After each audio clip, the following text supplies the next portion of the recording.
This story was one where I was researching it. I thought I knew which way we were heading, but the more I looked into it and the ending of it, I was like, yeah, this guy has serious issues. Today's story is about Tia Sharp. She was a 12-year-old little girl. That being said, this case does involve a child. If you think that listening to this case is going to harm your mental health in any way, shape, or form, do not watch this video. Skip this one, and I will see you in my next one. Love you. Tia Sharp was a 12-year-old girl who lived in London. As a little girl, Tia was loud, funny, outgoing, full of confidence, and very independent. She had a very big personality. In 2002, Tia is 2 years old. Her mom, Natalie, starts dating a man, 27-year-old Stuart Hazel. Weeks in, though, they realize it's not gonna last. They're not getting along, so they break up. Stuart starts dating Tia's grandmother. It didn't work out with the mom, so he moved on to the grandma. They stay together, they move in together, and Stuart is now basically Tia's step-granddad. The family dynamic, even though it was weird, it worked for them. So there were issues present, but Tia, her mom, Natalie, and the grandma, Christine, all had a very close relationship, like best friends. They spend a lot of time together. Tia would often stay the night at her grandma's house, where Stuart also resided. Tia's grandma usually worked a night shift, leaving Tia and Stuart home alone hanging out, but Tia adored her step-grandfather. She thought it was so fun to hang out with him. They would draw, they would play games. Tia considered Stuart one of her friends. August 2nd, 2012, it's a Thursday. Tia was getting really excited to go over to her grandparents' house to stay the night for a few days. She was looking forward to it. She packed her little bag, she got all ready for her sleepover. Her mom dropped her off at the tram, and Stuart was going to pick her up from there, take her back to their house. Her grandmother was working a night shift, so it would only be Tia and Stuart for now. At one point during the night, Christine, the grandma, calls in to check on them. Stuart says they've just drank tea. They were playing video games, all was good. August 3rd, Friday, the next morning, Christine gets home from a night shift. Tia isn't there, but Stuart tells her that Tia had gone into town with one of her friends to go shopping. He said that she left the house around noon, but by 6 p.m., Tia was not back yet. And her grandma began to get worried, rightfully so, because remember, Tia is only 12 years old. That would be a long time for a 12-year-old girl to just be out on her own. Christine then calls Tia's mom, Natalie, to see if maybe Tia just ended up going home, but that wasn't the case. Her mom had not seen her either. Natalie, her mom, tried to get a hold of Tia by calling her on her cell phone, but she couldn't. Tia's mom, Tia's grandma, and Stuart all meet up and decide they're going to start driving around looking for Tia, thinking that maybe she missed the bus or she was still with her friend. They really thought they were going to be able to find her, but by 10 p.m. there was absolutely no reason why Tia would still be out by herself, so all three adults decided to go to the police station and report her a missing person. The cops are talking to all of them, but they are paying special attention to Stuart because, after all, he was the last person to see her. Stuart tells them that Tia left the house around 12 noon to go into town. A neighbor of his confirmed that they did see Tia leaving the house around that same time as well. So we know, or we think, that Tia left the house, but where did she go? That's what they needed to figure out. At the beginning of the investigation, officers collected 800 hours of CCTV footage to look at in the area, around the bus route and into town, which is where Tia was supposedly headed. They also searched the grandparents' house again, where they found Tia's cell phone, but not Tia, so wherever she went, she must have not taken her phone. August 4th, Saturday, the investigation makes national news and gains a lot of media attention. There were massive search efforts from Tia's mom, her grandmother Christine, and Stuart, as well as the police. They were looking into all the tips that were coming in, looking at security camera footage, following any lead, but everything was a dead end. Stuart said that Tia went into the shops August 3rd, but actually she had not been seen by anyone since August 2nd at all. August 2nd was the last time that she was caught on security camera footage, and she was seen at the train station where her mom dropped her off, where Stuart picked her up, and after that, there were no sightings of her. And as often happens in cases like this, officers were looking into the family, but more specifically in this case because they were the last people to see her. But now it was kind of getting weird because Stuart's timeline of events wasn't really making sense. But Stuart got so angry that people could be looking at him as if he had anything to do with Tia's disappearance. He decided to go on do an interview on TV for the sole purpose of clearing his name. At least that's what it sounded like, because he got really defensive. In the interview, he talks about Tia, how great she is. He calls her an angel, and then he describes the last time that he saw her. That interview was on August 9th, 6 days after Tia was last seen. The very next day, August 10th, 2012, the cops decided that they needed to search the grandparents' house again. This time more in depth, and they would bring in sniffer dogs. This was now the fourth time that they would be searching that house. That morning, Stuart had left to go to the store. Christine, the grandma, had woken up, but as soon as she stepped out of her bedroom, she got hit with an awful smell. So when investigators and officers showed up for the search, Christine told them about the smell, and obviously they smelt it as well as soon as they walked in. They followed the smell all the way up to the loft, where they would would make a heartbreaking discovery. The source of that smell was a decomposing human body wrapped in a bedsheet and trash bags and taped around completely. They also found a separate bag with clothing and a pair of broken glasses. The body was so badly decomposed that it took dental records for them to be actually able to identify it, but it was identified as that of 12-year-old Tia Sharp. Her body had been up there, wrapped up in the heat of the middle of summer, causing it to decompose at an even faster rate than usual. A cause of death couldn't even be determined because of the state that her body was in, but investigators believed that she was smothered. When Tia's body was found at her grandma's house, it shocked everyone, especially the police, because again, they had searched that house 3 different times. It also became clear that Stewart had lied about Tia ever leaving the house on August 3rd, and obviously he was the last person to see her, so what happened and where was he? Stewart never came back from the store that day. He probably didn't even go to the store. He was just getting a head start on his escape because he knew that officers would be searching the house again and Tia's body would likely be found. Police appealed to the public for help in finding Stewart, and thanks to the public and media coverage, a tip led them to be able to find Stewart in a park the following day, lying on the floor underneath a bush, bottle in hand. Both Stewart and Christine were arrested on suspicion of the murder of Tia Sharp. Christine was also arrested because obviously it was her house and they didn't know if she knew more than she was letting on or if she was hiding something, but she was released shortly after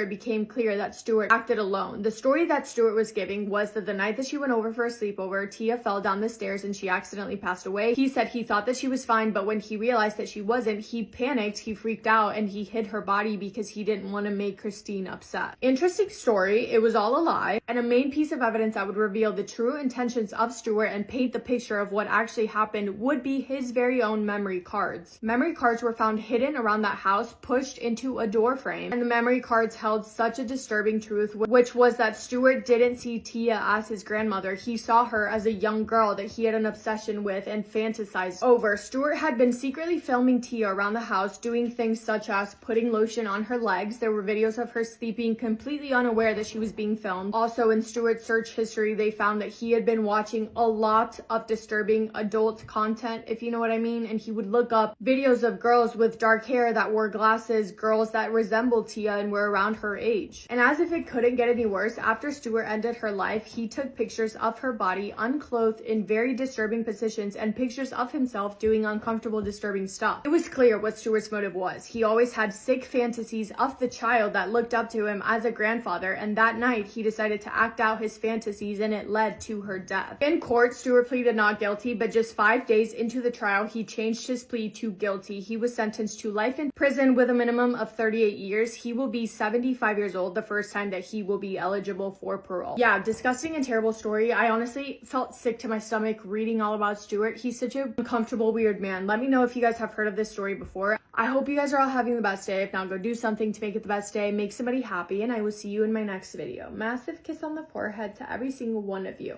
Bye!